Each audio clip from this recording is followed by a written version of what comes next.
दॅटचा प्रश्न आपण पाहिलेला आहे. त्याच पद्धतीनं उलटा प्रश्न एक प्रकारचा विचारलेला जातो. तर तोही प्रश्न आपल्याला समजणं आवश्यक आहे आणि तोही प्रश्न आपल्याला व्यवस्थितपणे सोडवता येणं आवश्यक आहे. पाहूया. Use to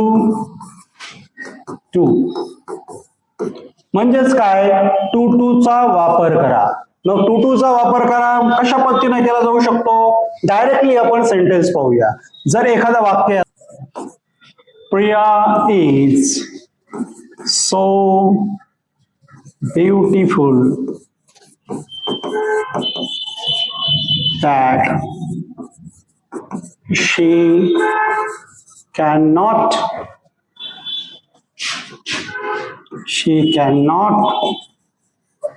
rejected. Okay.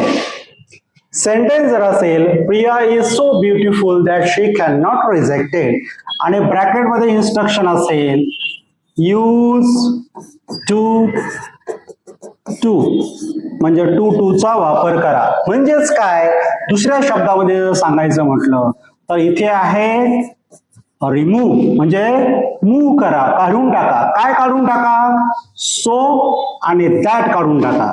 म्हणजे सो दॅट हे काढून टाका. हा प्रश्न पद्धतीने सोडवला जाऊ शकतो. पाहूया आपण. पहा आन्सर. प्रिया इज, सोच्या ठिकाणी काय येणार, टू. नंतर पुढे शब्द आहे ब्युटिफुल, त्याच्या ठिकाणी काय येणार, टू. त्यानंतर शी कॅन नॉट, हे वगळलं जाणार, याचा वापर केला जाणार नाही. काय शब्द राहिला, रिजेक्टेड. म्हणजे सेंटेन्स तयार झालं, Priya is too beautiful to rejected.